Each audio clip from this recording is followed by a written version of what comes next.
अस्सलामुअलैकुम स्टूडेंट।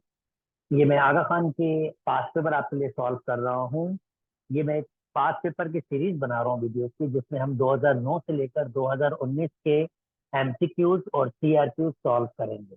2012 में syllabus change हुआ था, जिसमें कुछ चैप्टर्स आपके पास 9 और कुछ मैट्रिक में शफल हुए थे।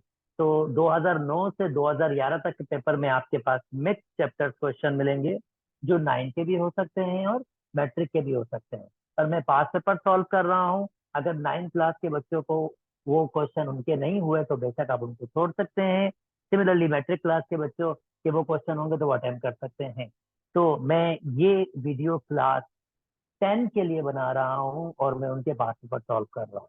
चलिए आइए 2009 का पास पेपर सॉल्व करते हैं। आप देख सकते हैं 2009 के पास पेपर में 30 एमसीक्यूज हुआ करते थे और आपके पास 40 मिनट दिया करते थे। चले आए पास पेपर सॉल्व करते हैं। पहला आपका जो एमसीक्यूज है वो लीनियर अलजेब्रिक मैनिपुलेशन से है, और ये सिंपल सा एक लीनियर इक्वेशन को सॉल्व करने का सलूशन है। फर्स्ट ऑफ ऑल मैं आपको ये बता दूं लीनियर इक्वेशन क्या होती हैं। A X plus B is equal to C. Linear equation वो इक्वेशन होती है जिसका वेरिएबल का हाईएस्ट पावर 1 होता है। आप देख सकते हैं वेरिएबल का इसका हाईएस्ट पावर 1 है, तो ये एक लीनियर इक्वेशन है। इस वक्त ए की वैल्यू यहाँ पर 3/2 है। आप बी की वैल्यू कह सकते हैं -2/3, और सी की वैल्यू इस वक्त आप 0 कह सकते हैं। तो चलिए आइए इसको सॉल्व करते हैं और इसका देखते हैं आंसर क्या होना चाहिए। Okay, 3x/2 -2/3 is equal to 0। एक आपके पास ऑप्शन है, ये x की वैल्यूज दी हुई है।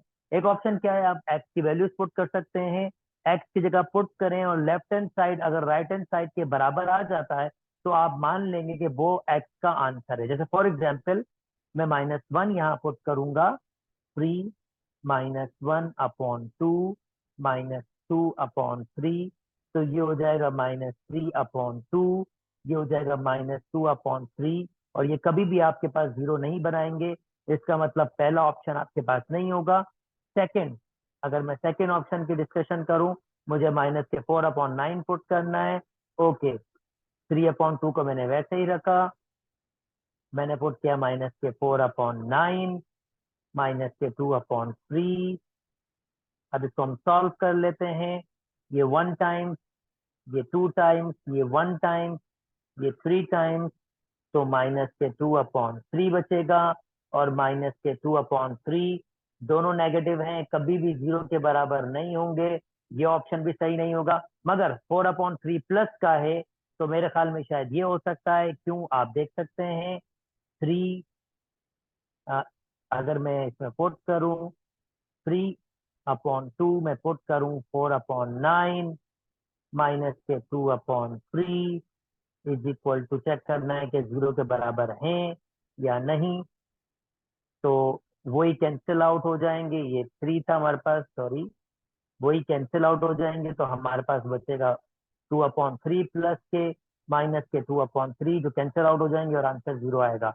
इसका मतलब ये करेक्ट ऑप्शन है। This is one of the way. Second way आप क्या यूज कर सकते हैं, इसमें से एक्स की वैल्यू फाइंड कर सकते हैं। 3/2x -2/3 is equal to 0। तो आप इसको कैसे सॉल्व कर सकते हैं, 3/2 वहां शिफ्ट कर सकते हैं।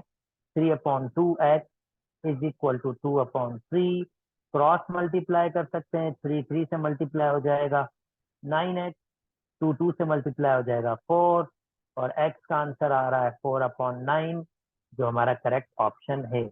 तो मैंने इसके एक दो वे दिए हैं। अगर मैं इसको सॉल्व करता तो मैं डेफिनेटली ये वाला प्रोसेस यूज करता, क्योंकि इसमें मेरा टाइम सेव होता। It's really up to you कि आप किस में फास्ट हैं, ये आपकी मर्जी है। अच्छा जी, सेकेंड एमसीक्यूज देख लेते हैं हम लोग। सेकेंड एमसीक्यूज हमारे पास है, इफ वन रूट। रूट क्या होता है, रूट को समझ लेते हैं। जब आप क्वाड्रेटिक इक्वेशन सॉल्व करते हैं, किसी किस्म की भी क्वाड्रेटिक इक्वेशन, जैसे 4x² -x -6 is equal to 0, ये आप क्वाड्रेटिक इक्वेशन सॉल्व करेंगे। चले मैं इसको मिल्टन ब्रेकिंग से सॉल्व करता हूँ। जैसे for example middle term breaking x² -x -6, यहाँ मेरे पास 1 है, यहाँ मेरे पास 6 है। 1 × -6, आंसर हो जाएगा -6। मिल्टन ब्रेकिंग का हमारे पास ये होता है। अब मैं -6 के फैक्टर बनाऊंगा, यानी किन दो नंबर्स को मल्टीप्लाई करूं, -6 आते हैं। तो एक होता है 3 × 2 6 आते हैं, माइनस हम खुद से देख लेंगे। और दूसरा आता है 1 × 6। तो ये भी 6 आपके पास होगा, पर माइनस वाला कौन सा होगा? 6 में से 1 निकालेंगे 5 हो जाएगा, पर हमें मिल्टन ब्रेकिंग में 1 चाहिए। तो आप जानते हैं मुझे क्या करना होगा, मुझे लेना होगा 3 माइनस का और 2 प्लस का। मैं इसको मल्टीप्लाई करूंगा तो आंसर आएगा -6।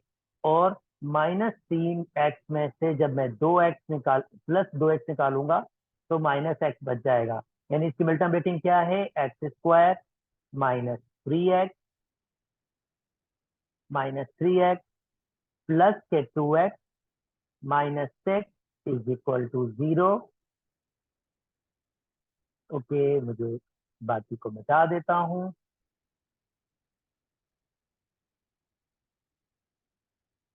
ओके, अब हम इसमें कॉमन देख सकते हैं। कॉमन हमारे पास होगा x, तो ये हो जाएगा x-3। x² है, 3x है, तो x कॉमन आएगा, एक x बच जाएगा। x मूव कर जाएगा तो 3 आ जाएगा। इनमें कॉमन हमारे पास 2 है। x-3 = 0।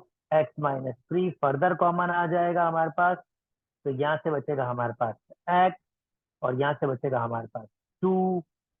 और जीरो लॉ की हमारे डिस्कशन, जब दो ब्रैकेट्स मल्टीप्लाई करेंगे जीरो के बराबर, यानी बेसिकली ये दो नंबर्स हैं ए और बी, इनको मल्टीप्लाई करेंगे आंसर जीरो आ रहा है, तो मस्टली कोई एक आपके पास जीरो होना चाहिए।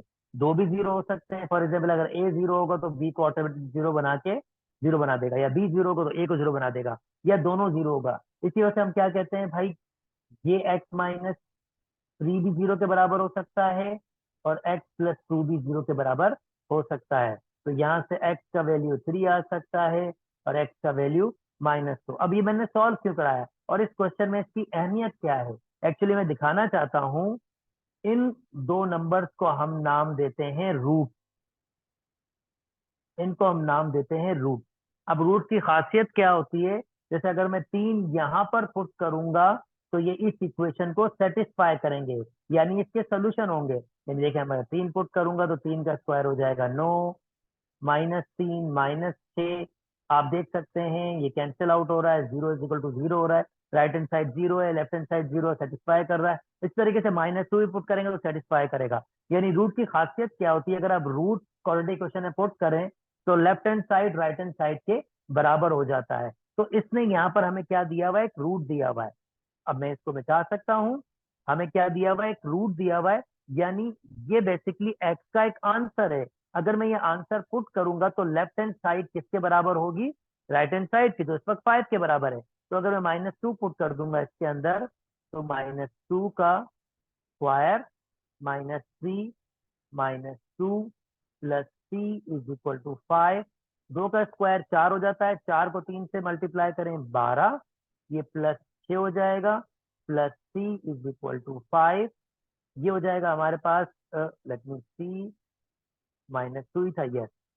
तो ये हो जाएगा आपके पास 12 और 6 18, प्लस c = 5।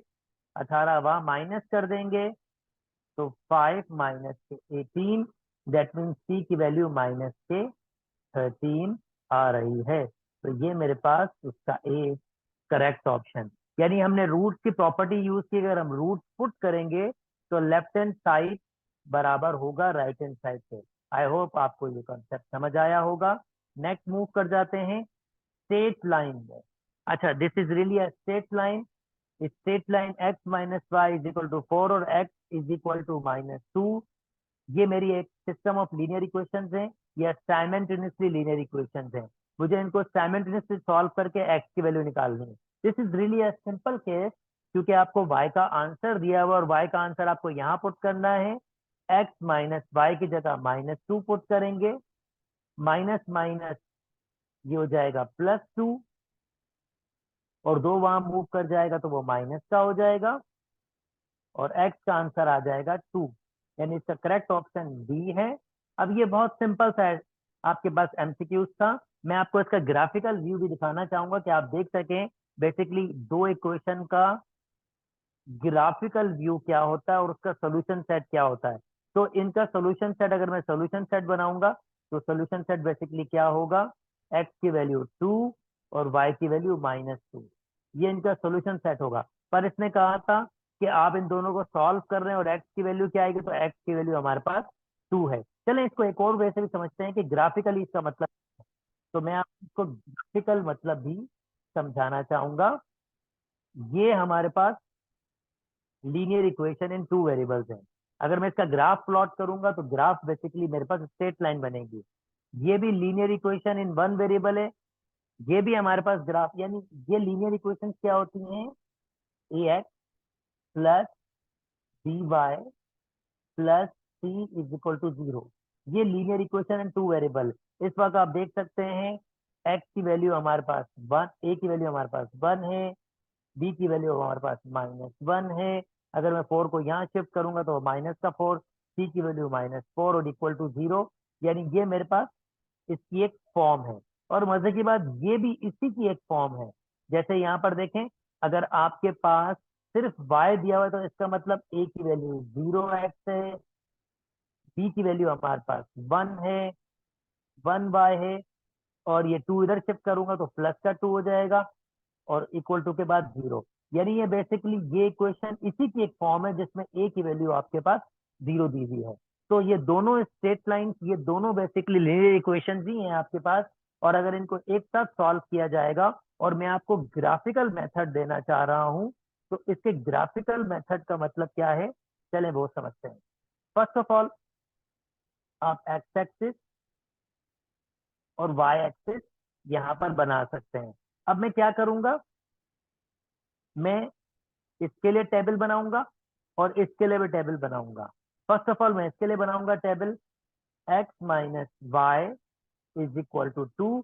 अब कौन सी x की वैल्यू, कौन सी y की वैल्यू, अपनी मर्जी की कोई भी x की वैल्यू या y की वैल्यू पुट करें, आप इजीली आंसर बना सकते हैं, इजीली पॉइंट यानी ऑर्डर पेयर बना सकते हैं। जैसे फॉर एग्जांपल, अगर मैं y की जगह 0 रखूं, यहां 0 रखूं, तो इसका मतलब x बराबर हो जाएगा 4 के। सिमिलरली सिमिलरली अगर मैं x की जगह 0 रखूं, यहां 0 रखूं x की जगह, तो माइनस, यानी x की जगह 0 रखूं तो -y = 4 या y = -4 हो जाएगा। तो मैं यहाँ -4 पुट कर सकता हूँ। और अगर मुझे लीनियर इक्वेशन को प्लॉट करना है तो 2 पॉइंट्स मोर देन इनफ होता है। एक पॉइंट और ले लेता हूँ और मैं शो करवाऊंगा कि क्यों 2 पॉइंट्स मोर देन इनफ होते हैं, या 2 पॉइंट्स और ले लेता हूँ। एक और अपनी मर्जी की वैल्यू लेता हूँ, फॉर एग्जाम्पल y की जगह मैं ले लेता हूँ 1। आपकी मर्जी है, y पुट करें, आपकी मर्जी है x पुट करें, कोई भी एक वैल्यू पुट करेंगे, अपनी मर्जी की वैल्यू पुट कर रहा हूं मैं। आप भी अपनी मर्जी की वैल्यू पुट कर सकते हैं। जैसे मैंने y की जगह 1 पुट किया है, तो ये देखिए मैंने 1 पुट किया, 1 वहां शिफ्ट करेगा तो प्लस का हो जाएगा, ये 5 हो जाएगा, तो ये x की वैल्यू 5 हो गई। सिमिलरली अगर मैं -1 पुट कर देता हूँ, या चलें मैं यहाँ पर 2 पुट कर देता हूँ x की जगह मैं 2 पुट किया है, तो y वहां शिफ्ट करेंगे, 4 यहाँ ले आएंगे, ये -4 हो जाएगा, और y का आंसर क्या आ जाएगा, -2। तो जब मैंने इसमें 2 पुट किया है तो y का आंसर आ रहा है -2। चलें इसको प्लॉट कर लेते हैं जल्दी से। और मैंने -4, 4, 5, 2, तो मैंने अच्छे खासे पॉइंट लिए हैं। I try my level best तो मैं एक्सप्लेन कर सकूं। फर्स्ट करते हैं, ये -1 है, ये -2 है, ये -3 है, ये -4 है, ये -5 है, ये 1 है, ये 2 है, ये 3 है, ये 4 है, ये 5 है। ओके, 1 2 3 4 5, 1 2 3 4 5। चलें पॉइंट प्लॉट कर लेते हैं। 4 पे हमारे पास 0 था, 1 2 3 4, 4 पे 0 का मतलब ये होगा, यानी 4,0। एक्स से स्टार्ट करें 4 पे, 1 2 3 4, और ऊपर या नीचे कहीं जाए नहीं, ये पॉइंट यहाँ पर होगा 4 पे 0। अच्छा, दूसरा हमारे पास पॉइंट था, ओके मैंने क्या पुट किया था, मैंने 0 पुट किया था y की जगह, x4 मैंने 0 पुट किया था, x की जगह, y का आंसर -4 होना चाहिए। मैंने 0 पुट किया था x की जगह, सॉरी ये पॉइंट हो गए ऐसे, मैंने 0 पुट किया है x की जगह, तो y का आंसर -4 होगा, क्योंकि अगर मैं यहाँ पुट करूंगा 0 तो -y = 4, और ये माइनस वहां शिफ्ट हो जाएगा। ठीक है, तो 0 पे -4 मतलब x में 0, और y में कहाँ जाऊंगा, मैं नीचे मूव करूंगा, 1 2 3 4, मैं यहाँ पे मूव करूंगा। चले मैं कलर चेंज कर लेता हूँ ताकि आपको ग्राफ में वाजे नजर आ सके। ओके, 5 में 1, ये मेरा 1 है, और मैं 5 सॉरी 1 2 3 4 5, 5 पे 1, तो ये अप्रोक्सीमेट यहाँ पर आएगा। और 2 पे, आई होप ये आंसर है, y का -2 आया था, x पे मैंने 2 पुट किया था, 2 पे -2, यस ये -2 है, 2 पे -2 कुछ यहाँ पर आएगा। तो आप देख सकते हैं, अगर मैं 2 पॉइंट ही प्लॉट करता, फॉर एग्जाम्पल जैसे मैंने ये 2 पॉइंट प्लॉट किए थे, तब भी मेरे पास स्ट्रेट लाइन बन रही थी, उस कंडीशन पे भी मेरे पास स्ट्रेट लाइन बन रही थी। 4 पॉइंट मैंने ऐसे ही लिए जैसे आपको दिखाने के लिए। तो ये आप थोड़ा पॉइंट ऊपर नीचे हो रहे हैं क्योंकि मैंने एग्जैक्टली ग्राफ नहीं बनाया, पर एक्चुअल ग्राफ में जब आप प्लॉट करेंगे तो ये एग्जैक्टली आपके पास एक ही लाइन पर मीट कर रहे होंगे। तो मैं अगर 2 पॉइंट ही प्लॉट करता, 2 पॉइंट से, तब भी ये स्ट्रेट लाइन ड्रॉ हो जाती। अब मैं जितने पॉइंट्स देते जाऊंगा, जितने पॉइंट्स, वो सब इसी लाइन पर आपके पास लाइव कर रहे होंगे। तो मैं 2 पॉइंट से भी लाइन का शेप देख सकता हूँ। ओके, नाउ सेकंड हमारा है y = -2। अब y = -2 का मतलब क्या है और उसका टेबल कैसे बनेगा? Very simple. इसका मतलब ये है कि आपके पास y का आंसर हमेशा फिक्स है, और x की आप कोई भी वैल्यू दे दो, कोई भी वैल्यू, 1, अगर मैंने 3 रखा, सॉरी -2, 2, यानी इसमें आप कोई भी वैल्यू दे दो, y की वैल्यू फिक्स रहेगी, और x का आप कोई भी वैल्यू आप चेंज कर सकते हैं। तो इसकी प्लॉटिंग क्या होगी? 0 पे -2, ओके, 0 पे -2 यहाँ पर होगा। Let me change my colour, okay black suitable. 0 पे -2, 1 पे -2, 1 पे -2 यहाँ पर आएगा, और 2 पे -2 आपके पास यहाँ पर आएगा, दोनों का मीटिंग पॉइंट है। 3 पे -2, जितने पॉइंट देना चाहेंगे आप इसके ऐसे आते जाएंगे। 4 पे -2, 5 पे -2, यानी ये लाइन जो बनेगी आपके पास, ये लाइन कुछ ऐसी लाइन होगी और ग्राफिकली इनको सॉल्व करने का मतलब क्या होगा? दोनों जहां एक साइड एक ही जगह पर टकरा रहे होंगे, और वो बेसिकली टकरा रहे हैं हमारे पास 2 पे -2, और आप देख सकते हैं इसमें x की वैल्यू 2 है, और यही इसने पूछा था कि इसमें x की वैल्यू क्या होगी। x की वैल्यू 2 है और y की वैल्यू -2, जैसे इसने ऑलरेडी दिया हुआ है। तो ये इसका ग्राफिकल पिक्चर है। This is really a necessary part बेटा, क्योंकि सब्जेक्टिव में आप इसको बहुत अच्छी तरीके से देख सकते हैं। तो ये मैंने आपको इसकी फर्दर इंफॉर्मेशन एक्सप्लेन की। छोटा सा ऐसा एमसीक्यूज था, पर मैंने आपको डिटेल में इसलिए डिस्कस किया है कि आगे कोई भी क्वेश्चन आएंगे तो आप उसको और बेहतर तरीके से देख सकते हैं। Okay, now next question number, MCQs number 4। MCQs number 4 आपके पास है, जिसमें हम, ओके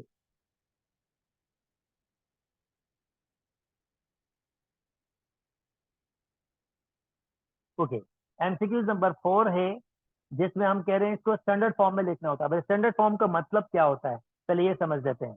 क्वाड्रेटिक की स्टैंडर्ड फॉर्म, स्टैंडर्ड फॉर्म का मतलब होता है, आप इसमें लिखते हैं ax² प्लस के bx प्लस के c equal to 0। This is known as quadratic equation standard form, यानी ये आपके पास क्वाड्रेटिक इक्वेशन की स्टैंडर्ड फॉर्म है। अब मुझे इसको इस फॉर्म में कन्वर्ट करना है। अगर मैं ऐसा कर पाया तो मैं एसएलओ की, यानी इस एमसीक्यूज की डिमांड कंप्लीट कर लूंगा। चले यहाँ आते हैं, लिखा हुआ है x-2 whole square is equal to 3x। इसके लिए a-b होल स्क्वायर बराबर होता है a स्क्वायर। अच्छा, बेशक प्लस हो या माइनस हो, दोनों के लिए सेम फार्मूला यूज कर सकते हैं। आपको, मुझे पता है आपको बताया गया है प्लस या माइनस के लिए फार्मूला चेंज करो। मैं ए के फार्मूला यूज करता हूँ हमेशा, प्लस वाला। देखिए मैं माइनस वाले में कैसे यूज करूंगा ये भी देख लीजिएगा। a plus B whole square बराबर होता है a square plus 2 A B plus B whole square. अब यही फार्मूला मैं यहाँ पर कैसे यूज करूंगा? मेरे पास ए की वैल्यू इस वक्त एक्स है और बी की वैल्यू हमारे पास -2 है। बी की वैल्यू, आई रिपीट, -2 है। ए की वैल्यू एक्स प्लस के एक्स और बी की वैल्यू -2। तो फार्मूला है A square, that means X square, plus, formula plus है 2, ए की वैल्यू एक्स, बी की वैल्यू -2, जो उसकी वैल्यू मैं लिख रहा हूं, प्लस -2 का होल स्क्वायर। और ये 3x यहाँ पर है, अगर मैं यहाँ मूव कर लूंगा तो प्लस का हो जाएगा, इक्वल टू 0। क्योंकि मुझे क्या करना है, यहाँ पर सारे इस साइड चाहिए और यहाँ पर मुझे 0 चाहिए। तो मैंने क्या किया, 3x को यहाँ शिफ्ट कर दिया है, स्टैंडर्ड फॉर्म बना रहा हूँ। X square plus minus minus, 2 2 जा 4, 4x, और 2 का स्क्वायर -2 का स्क्वायर +4 होता है, -3x वैसे ही रखा, इक्वल टू 0। लाइक टर्म्स को सिंप्लीफाई कर लें, -4x -3x, that means -7x plus 4 is equal to 0। और ये आपका आंसर है, X X square -7x plus 4 is equal to 0। ये आपका आंसर है। आई होप आपको बात समझ आई होगी। अब जो मैट्रिक में करंट आपके पास है, मैट्राइसिस चैप्टर नहीं है, पर जैसे मैंने आपसे कहा, ये मैं जो वीडियोस बना रहा हूँ इसमें आपके पास मैं 5 पेपर कंप्लीट सॉल्व कर रहा हूँ। अगर कोई एमसीक्यूज आपके पास आ रहा है तो मैं इसको कंप्लीटली सॉल्व कर रहा हूँ। मैट्रिक वाले स्टूडेंट करंट जो उसको देखेंगे, आप बेसिकली इसको स्केप कर सकते हैं। ओके, एडजॉइन का मतलब होता है, एडजॉइन में हम क्या करते हैं, मैट्रिक की इनकी जगहों को चेंज करते हैं, 2 0, और इन दोनों के साइन चेंज करते हैं। तो इसका साइन, 0 का साइन तो कुछ भी नहीं होता, उसको वैसे ही रखना पड़ेगा। -1 का साइन, 1 का साइन -1 हो जाएगा, और आपका फाइनली आंसर ये होगा। इसका मतलब बी इसका करेक्ट ऑप्शन है। आई होप एडजॉइन करना सीख लिया होगा आपने। नेक्स्ट में मूव कर जाते हैं। अगेन मैट्रिक्स है, थोड़ी सी इंफॉर्मेशन जल्दी से दे देता हूँ। एक मैट्रिक्स है जिसका ऑर्डर क्या होता है, ऑर्डर बता देते हैं। ये मैट्रिक्स है, फॉर एग्जाम्पल 2 1 3 4 2 1। इसमें जितनी रोज होती हैं और जितने कॉलम होते हैं वो उसका ऑर्डर कहलाता है। इसमें कितनी रोज हैं, 2 रोज हैं। इसमें कितने कॉलम है, 1 2 3, 3 कॉलम है। तो इस मैट्रिक्स का ऑर्डर या डायमेंशन 2, 3 है, या 2 बाई 3 है, जो भी नाम लेना चाहे आपकी मर्जी। जैसे इसमें 2x1 नाम दिया हुआ है, तो आप 2x1 भी दे सकते हैं। ये 2x1 क्या शो कर रहा है कि इसमें 2 रोज हैं और 3 कॉलम हैं। अब हम जरा आगे मूव करते हैं। जब दो मैट्रिक्स मल्टीप्लाई करती हैं, तो दो मैट्रिक्स मल्टीप्लाई करने के लिए लाजमी बात क्या होती है, जो पहले के कॉलम होते हैं, यानी ये इसका ऑर्डर, जो पहले के कॉलम, फॉर एग्जाम्पल इसमें P रोज हैं और Q कॉलम है। मल्टीप्लीकेशन के लिए हमारे पास लाजमी क्या है, पहले के कॉलम और दूसरे की रोज आपके पास सेम होना चाहिए। ये मैंने आर लिखा है, यानी ये कोई भी ऑर्डर हो, P रोज हो, Q कॉलम्स हो, दूसरे के भी सेम, यानी जो इसकी कॉलम होती है वो इसकी रोज बराबर होनी चाहिए। ये शर्त है मल्टीप्लीकेशन के लिए। ठीक है, फिर जब आप मल्टीप्लाई कर लेते हैं, जो फाइनल मैट्रिक्स का ऑर्डर आता है वो कैसे आता है, पहले की रोज आती हैं और दूसरे का कॉलम आता है। And this is really interesting. जल्दी से मैं एक एग्जाम्पल बनाता हूँ और आपको समझाने की कोशिश करता हूँ। फॉर एग्जाम्पल 1 2 1 4 3 2, ये एक मैट्रिक्स है जिसमें कितने कॉलम है, 3 कॉलम है। तो अब मुझे ऐसी मैट्रिक्स बनानी होगी जिसमें 3 रोज आपके पास होंगी, जैसे 2 1 3 4 2 1। तो इसकी रोज कितनी है, इसकी 2 रोज हैं और 3 कॉलम है। इसकी रोज, सॉरी, इसकी 2 रोज हैं, 3 कॉलम है। इसकी रोज कितनी है, इसकी 3 रोज हैं और 2 कॉलम है। तो पॉसिबिलिटी मल्टीप्लीकेशन की मौजूद है। अब मल्टीप्लाई कैसे होता है वो हम आगे, कोई हमारा एसएलओ आएगा तो हम उसमें जरूर डिस्कस कर लेंगे। जस्ट मैं आपको एक आइडिया दे रहा हूँ, ठीक है। और जो इसका आंसर हमारे पास आएगा, जो इसकी प्रोडक्ट का आंसर आएगा, वो भी एक मैट्रिक्स होगी। अब वो कैसे होगी, क्या होगी, कोई आगे एमसीक्यूज होगा तो मैं उसमें प्रोडक्ट आपको सिखा दूंगा। तो उसमें पहले की रोज आती हैं और दूसरे का कॉलम, तो लाजमी तौर पे वो 2 बाई 2 आपके पास होगी। आई थिंक मैंने आपको इतनी इंफॉर्मेशन दे दी है कि मैं ये चलो इजिली सॉल्व कर सकता हूँ। फर्स्ट करते हैं, एक मैट्रिक्स है जिसका ऑर्डर है 2 रोज है 1 कॉलम है। एक मैट्रिक्स है जिसका ऑर्डर 1 रोज है 1 कॉलम है। तो मल्टीप्लीकेशन पॉसिबल है, पी इंटू क्यू पॉसिबल है। तो पी और क्यू का ऑर्डर क्या होगा? 2 रोज होंगी और 1 कॉलम होगा, और इसका आंसर क्या होगा? ए आंसर होगा। मैंने आपको सबसे समझाया था। आई होप वो बात आपको समझ आ गई होगी। ओके नाउ, एडिटिव इनवर्स का मतलब क्या होता है? चलें, एडिटिव इनवर्स का मतलब आपको समझाते हैं। एडिटिव इनवर्स का मतलब ये होता है कि अगर एक मैट्रिक्स में, कोई भी मैट्रिक्स है ए बी सी डी, मैं ऐसी कौन सी मैट्रिक्स ऐड करूं कि आंसर मेरे पास नल मैट्रिक्स आ जाए। ये मैंने 2x2 की एग्जांपल ली है क्योंकि 2x2 का मेरा क्वेश्चन है। तो ऑब्वियसली ए को खत्म करने के लिए मुझे माइनस ए ऐड करना पड़ेगा, बी को खत्म करने के लिए मुझे माइनस बी करना होगा, सी को खत्म करने के लिए मुझे माइनस सी, और डी को खत्म करने के लिए माइनस डी। जब मैं इनको ऐड करूंगा तो मेरे पास नल मैट्रिक्स आ जाएगा। तो इसका एडिटिव इनवर्स क्या होगा? ऑब्वियसली 1 को खत्म करना है तो मुझे -1 देना पड़ेगा, यानी इसका एडिटिव इनवर्स मेरे पास क्या होगा?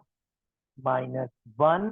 जीरो खत्म किया नहीं जा सकता, ऑलरेडी खत्म ही है, जीरो खत्म नहीं किया जाता, इसको वैसे ही रखेंगे। और 1 को खत्म करना होगा तो -1, यानी इसका आंसर हमारे पास होना चाहिए बी, ये, क्योंकि जब ये इसके साथ ऐड होगा तो आंसर क्या देगा? नल मैट्रिक्स देगा। आई होप आपको ये बात समझ आई होगी।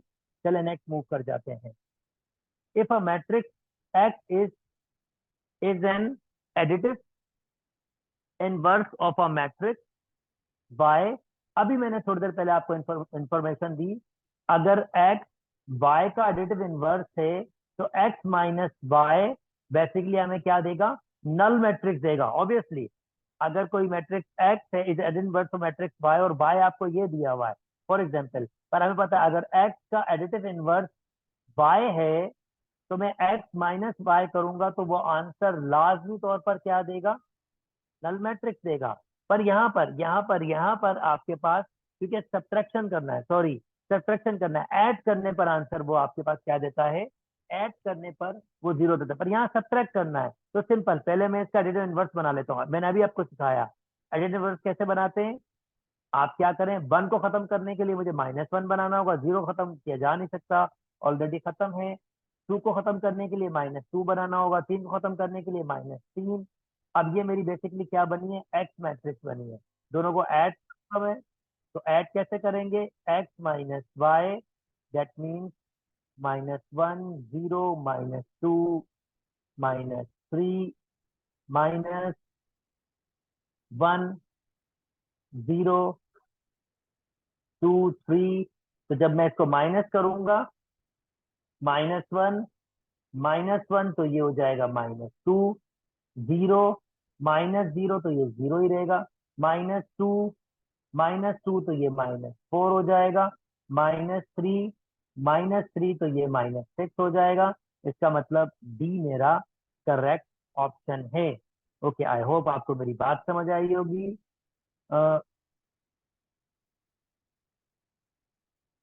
ये हमारे पास वेरिएशन का क्वेश्चन है। उस वक्त हमारे पास वेरिएशन हुआ करती थी, पर थोड़ा सा एमसीक्यू है, इसको भी सॉल्व कर लेते हैं। एक्स वाई स्क्वायर के बराबर और वाई जेड स्क्वायर के, एक्स को इन टर्म ऑफ जेड दिखाना है। तो बहुत सिंपल, एक्स वाई स्क्वायर के बराबर है और वाई की वैल्यू क्या है? Z cube. तो ये किस्म का एंटीसिस का, वाई की वैल्यू जेड क्यूब पुट कर रहा हूं मैं, जेड क्यूब, और उसके ऊपर पावर 2 है। अगर आप जानते हैं पावर के ऊपर पावर होता है, पावर आपस में मल्टीप्लाई होता है। ये हमारे पास आंसर क्या आ जाएगा? 6। ओके, तो करेक्ट ऑप्शन हमारे पास ए है इसका। नेक्स्ट एक और एमसीक्यूज है वेरिएशन का। करंट हमारे पास ये नहीं है अब मैट्रिक क्लास में, तो आप इनको इग्नोर कर सकते हैं। अच्छा जी, कह रहा है the relation of x, x का रिलेशन बनाना है, यानी कि the relation free from x, मतलब मुझे एक्स इसमें एलिमिनेट करना है। सिंपल, दोनों एक्स की वैल्यूज है, दोनों को कंपेयर करवा दें। मैं क्या कर रहा हूँ, ये एक्स की वैल्यू यहाँ पुट कर रहा हूँ, तो मैंने पुट कर दिया, वो किसके बराबर है? 2.0। यहाँ आप देख सकते हैं एक्स कहीं भी नजर नहीं आ रहा, क्रॉस मल्टीप्लाई करूंगा, A B is equal to 4, और ये आपकी कंडीशन है और ये आपका सी एमसीक्यू है। ओके, आगे मूव कर जाते हैं। ये भी एलिमिनेशन का क्वेश्चन आपके पास है। जल्दी से इसको भी सॉल्व कर लेते हैं। एलिमिनेट पी करना है, पी मुझे यहाँ से एलिमिनेट करना है, तो चलें पी एलिमिनेट कर लेते हैं हम लोग। P plus Q is equal to 1 और P minus Q is equal to 2 है। तो अगर मुझे पी एलिमिनेट करना है इसमें से, तो पी, जैसे हम लीनियर इक्वेशन सॉल्व करते हैं मैट्रिक क्लास में, P minus Q is equal to 2, मैं क्या करूंगा, सब्ट्रैक्ट कर दूंगा, साइन चेंज हो जाएंगे, ये पी कैंसिल हो जाएगा, ये प्लस का हो जाएगा। 2q is equal to 1 - 2, that means -1, और q की वैल्यू आ रही है हमारे पास -1/2, यानी ये मेरा इसका करेक्ट ऑप्शन है। चलें जल्दी से आगे मूव कर जाते हैं। ये वेरिएशन का, ये भी 9 का एसएलओज आपके पास है। डायरेक्ट प्रोपोर्शन का क्वेश्चन है, सादा सा है, आप इसको कर सकते हैं। If a car covers 84 kilometre, ये डिस्टेंस है 84 किलोमीटर, और लीटर दिए हुए हैं आपके पास कितने, 7 में। तो वो कह रहा है आपके पास at the same rate of consumption it will cover the distance. अगर उसको 120 करना होगा तो वो कितने लीटर में करेगा। ऑब्वियसली डिस्टेंस ज्यादा होगा तो आपके पास लीटर भी ज्यादा होंगे, पर हम इसको बहुत सिंपल तरीके से कर सकते हैं। भाई अगर आपके पास 84 है और वो 7 लीटर में हो रहा है, अब मुझे क्या फाइंड करने, लीटर फाइंड करने हैं। तो अगर मैं दोनों साइड से 7 से डिवाइड कर दूं तो मेरे पास आंसर आ जाएगा। आई होप मैं इसको देख सकता हूँ, 1 टाइम 1 2, तो 12 किलोमीटर 1 लीटर में कवर हो रहा है, और हमने कितने किलोमीटर कवर करने हैं, 120 किलोमीटर कवर करने हैं। तो अगर मैं 12 को 10 से मल्टीप्लाई कर दूं तो वो 120 हो जाएगा। तो मुझे भी इसको 10 से मल्टीप्लाई करना पड़ेगा, तो ये आपके पास 10 हो जाएगा। इसका मतलब 10 लीटर में हम इसको कवर कर सकते हैं। As simple as can be, आसान सा एसएलओ था। चले आगे मूव कर जाते हैं। ये भी 9 का एसएलओ ही है आपके पास, प्रीवियसली यहाँ पर आपके पास होता था। चलें इसको सॉल्व कर लेते हैं। Giving that X is inversely proportional to Y square, X मेरा है आपके पास, X is inversely proportional, inversely में 1 अपॉन करके लगाते हैं, इनवर्सली प्रोपोर्शनल टू 1/वाई स्क्वायर। प्रोपोर्शनल का सैंपल खत्म होता है तो हम के लगाते हैं, k/वाई स्क्वायर। और आपके पास कह रहा है अगर x1 y1, अगर x1 y1 तो मुझे k की वैल्यू मिल जाएगी, ये 1, k, y का 1 का स्क्वायर 1 ही होता होता है, इसका मतलब k का आंसर आ रहा है 1।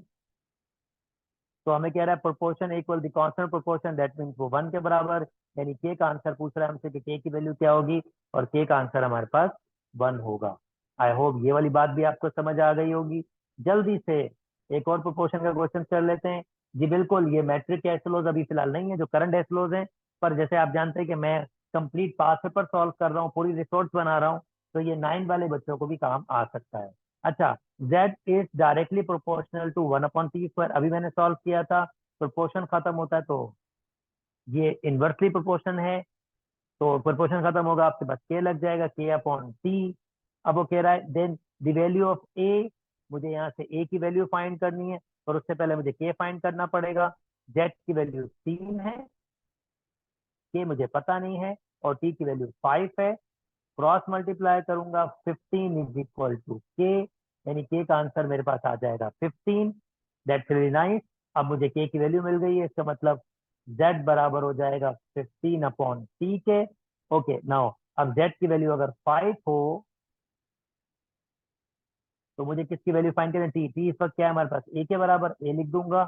तो क्रॉस मल्टीप्लाई कर लेता हूँ, इसको a ऊपर ले जाता हूँ, 15, 5 नीचे ले आता हूँ, और आप देख सकते हैं एक आंसर आ रहा है हमारे पास 3। तो एक आंसर हमारे पास आ जाएगा 3। आई होप आपको ये बात भी समझ आ गई होगी। जल्दी से आगे मूव, ये 9 के स्लो से चल रहे हैं, पर मैं बाउंड हूँ, इसी वजह से मैं इसको सॉल्व कर रहा हूँ आप लोगों के लिए। ओके नाउ, ये अब एवरेज का क्वेश्चन आ गया है, ये मैट्रिक का स्लो स्टार्ट हो गया है। अब एवरेज का मतलब क्या है, जल्दी जल्दी से आपको एक्सप्लेन कर देते हैं कि एवरेज का मतलब क्या होता है। अच्छा, एवरेज बेसिकली हमारे पास कोई डेटा होता है। फॉर एग्जाम्पल मैं अगर बात करूं, मैंने एक टेस्ट कंडक्ट किया है, 10 मार्क्स का टोटल टेस्ट है और स्टूडेंट ने उसके स्कोर किए हैं 1, 5, 3, 2, 4, 6, 7, 3, 1। और 1, 2, 3, 4, 5, 6, 7, 8, 9, फॉर एग्जाम्पल मेरे पास 10 बच्चे हैं जिन्होंने ये स्कोर किए हैं आउट ऑफ 10 की, और मुझे एवरेज फाइंड करना है। बेसिकली मुझे एवरेज बताएगा क्या? मुझे एवरेज ये बताएगा कि एक ये जो पूरा नंबर आया है, कम से कम मेरे बच्चे ने कितना स्कोर किया होगा। कम से कम मैं सबके बारे में इंफॉर्मेशन देना चाहता हूँ, यानी मैं उन 10 बच्चों के बारे में इंफॉर्मेशन देना चाहता हूँ कि वो उन 10 बच्चों ने कम से कम कितना स्कोर किया होगा। तो मैं इंटरेस्टेड हूँ इन 10 बच्चों के स्कोर के लिए। तो मुझे क्या करना होगा? मुझे एवरेज यूज करना होगा। और एवरेज का मतलब क्या होगा आपके पास? अगर मैं एक रफली यहाँ पर देखूं, तो मेरा जो आंसर कम से कम बच्चों ने, क्योंकि 7 भी है, 6 भी है, और मोस्टली 5 से कम स्कोर्स हैं, तो मैं कहूंगा 5 से कम ही एवरेज होनी चाहिए। यानी मैं कहूंगा कम से कम बच्चों ने 4 से 5 के दरमियान कोई आंसर किए हैं। हालांकि मैं जानता हूँ बच्चों ने 7 स्कोर, एक बच्चे ने 7 भी किया है, पर क्योंकि मैं ये जो एवरेज नंबर होगा ये बेसिकली सबके लिए रिप्रेजेंट कर रहा होगा, तो सबके लिए मैं कोशिश करूंगा कि एक ऐसा नंबर दूं जो सबको सेटिस्फाई करे, जो सबको जब मैं वो कहूं तो वो सबको सेटिस्फाई करे। तो एवरेज बेसिकली कोई एक वैल्यू नहीं होती। एवरेज बेसिकली क्या होती है? इस पूरे वैल्यू को एक नंबर रिप्रेजेंट कर रहा होता है। तो देखें वो नंबर कैसे रिप्रेजेंट करता है। एवरेज निकालने का फॉर्म क्या होता है? एक्स बार बराबर होता है summation X upon N. Summation मतलब इन सबको जमा करूंगा और डिवाइड करूंगा इसके नंबर से। तो अगर मैं इन सबको जमा करूंगा तो आंसर आएगा 1 + 5 + 3 + 4 + 6 + 7 +3 + 5 + 1 divided by number of observation. हमारे पास इस पर 10 है, 10 स्टूडेंट्स हैं, तो वो अगर मैं इसको ऐड करूंगा 6, ये हो जाएगा 9, 11, 15, 21, 28, 31, 32, 37, that means 37 divided by 10 X bar. और मैं देख सकता हूँ यहाँ पर जो मेरा एवरेज नंबर है वो 3.7 मार्क्स का है। यानी 3.7, कम से कम 3.7 बच्चों ने मार्क्स किए होंगे। जी बिल्कुल, बिल्कुल, ये जिसने 7 मार्क्स किए होंगे उसके लिए नंबर कहना बिल्कुल सही नहीं है। पर हम जब एवरेजली डिस्कस करते हैं तो हम एक अप्रोक्सीमेट डिस्कशन करते हैं। तो ये अप्रोक्सीमेट डिस्कशन है जो जाहिर बात है इस बच्चे को सेटिस्फाई तो नहीं कर रही है, मगर इस पूरे डेटा के लिए एक अच्छा नंबर है आपके पास, इस पूरे डेटा के लिए।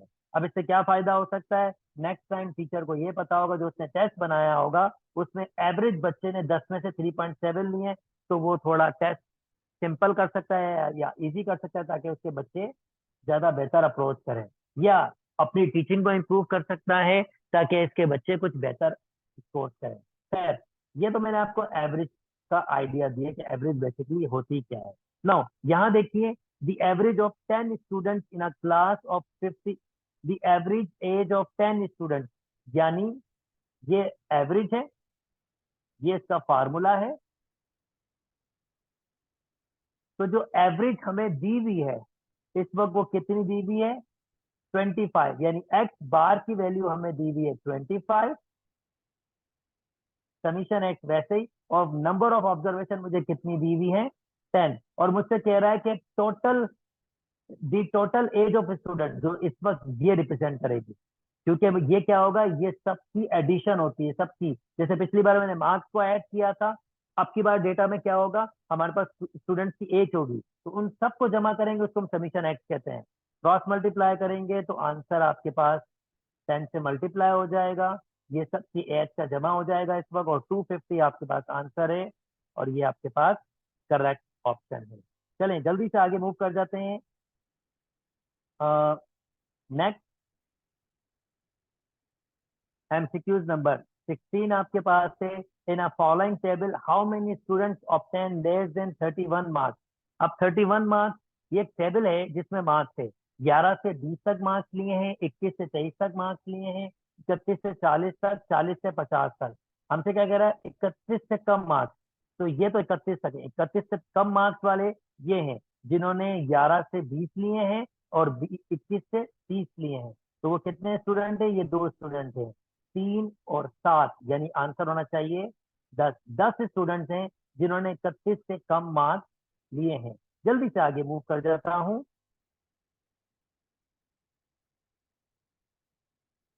ओके, अब ये कम्युलेटिव फ्रीक्वेंसी क्या होती है इसके बारे में बातचीत कर लेते हैं। और ये मिसिंग गेम क्या है? कम्युलेटिव फ्रीक्वेंसी बेसिकली फ्रीक्वेंसी की एडिशन होती है।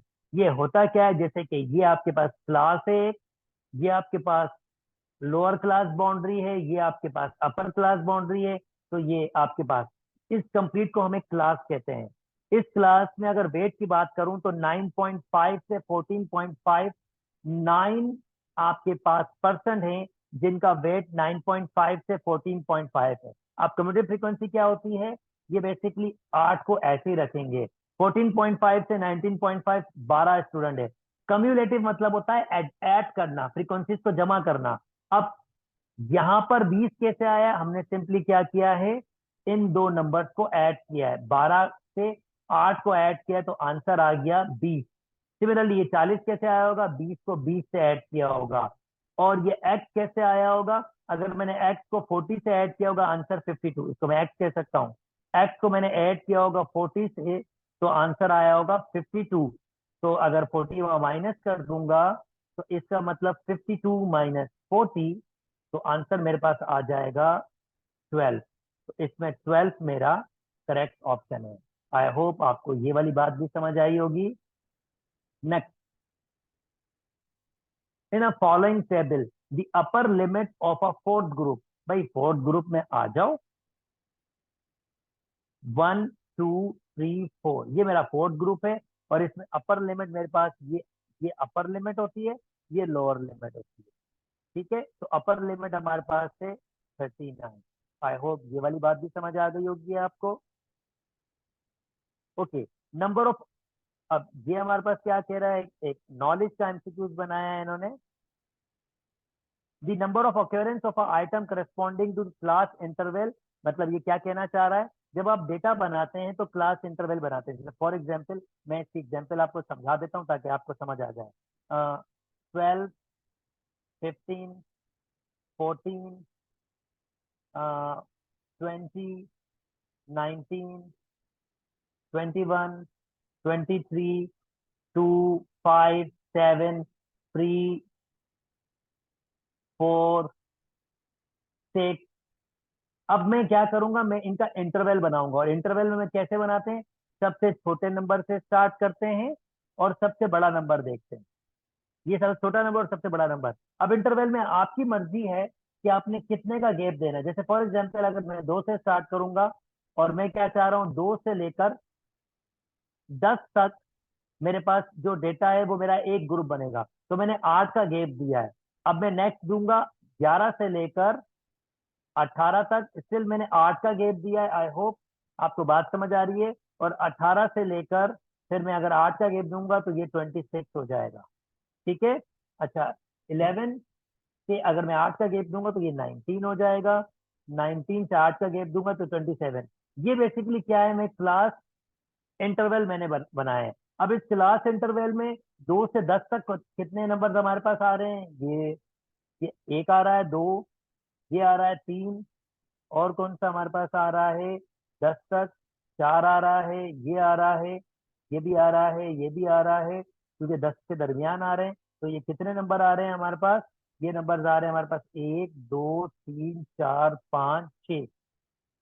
तो ये बेसिकली मैंने क्या बनाई है, क्लास इंटरवल।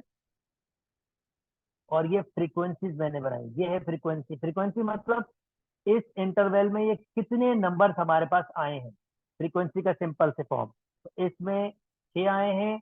अगर 11 से 19 देखूं तो 11 से 19 तक, लेट मी सी, 19 भी आ रहा है हमारे पास, ये भी 11 से 19 के दरमियान होंगे। ओके, और ये नहीं होंगे। इसका मतलब कितने हैं, 1 2 3 4। तो ये हमारे पास इसमें 4 आए। मैं फिर कलर चेंज कर देता हूँ ताकि मैं देख सकूं। 19 से 27 तक जो बाकी बच गए हैं, 1 2 3, तो ये 3 आएंगे। ये क्लास फ्रीक्वेंसी कहलाती हैं। अब क्वेश्चन क्या कह रहा था, ये क्वेश्चन आपको समझा देता हूँ।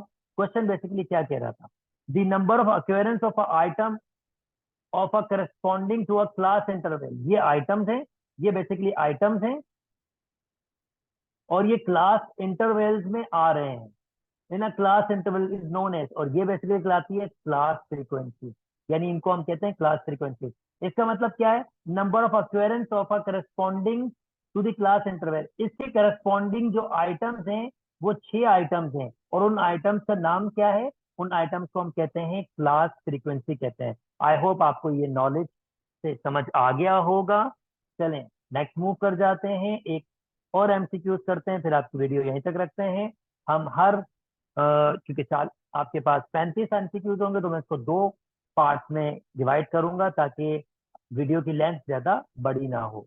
ओके, नाउ नेक्स्ट हमारे पास एंगल ए, हमेशा एंगल मेजर एंगल एम चाहिए, मेजरमेंट ऑफ एंगल 1 चाहिए हमारे पास, 1 ये रहा हमारे पास 88। ये आइसोसेलेस ट्राइंगल है, this is known as isosceles triangle, जिसका मतलब होता है 2 साइड्स बराबर होती हैं, इसका मतलब होता है 2 एंगल भी बराबर होते हैं। तो मैं इसको एक्स कह सकता हूँ और मैं इसको एक्स कह सकता हूँ। तो ट्राइंगल का सम अगर आपको पता नहीं है तो मैं बता देता हूँ, तीनों एंगल का सम 180 होता है, इसका मतलब X plus 80 is equal to 180। 80 वहां माइनस कर देंगे, ये 2x हो जाएगा, 80 वहां माइनस कर देंगे, 100 बच जाएगा, डिवाइड कर देंगे 2 से, तो x का आंसर आ रहा है 50। इसका मतलब ये एंगल 50 है, ये एंगल 50 है। और अब हमारे पास ये कह रहा है कि आगे आप देखिए, तो अगर आप नोटिस कीजिए, ये बेसिकली स्क्वायर बना हुआ है, ये बेसिकली एक किस्म का स्क्वायर बना हुआ है, तो ये एंगल भी आपके पास 50 होंगे। ये एंगल स्क्वायर या पैरेललोग्राम बना हुआ है, बेसिकली ये भी आपके पास 50 होगा, और ये आपके पास 80 ही होगा। और अगर आपको ये चाहिए तो ये 180 से माइनस करके मिलेगा, दैट मीन्स अगर 180 में से 80 निकालेंगे तो आंसर आ जाएगा 100, और ये आपका करेक्ट आंसर होगा। यहीं तक रखते हैं दोस्तों, नेक्स्ट वीडियो के साथ आपके साथ मुलाकात होगी। अपना ख्याल रखिएगा।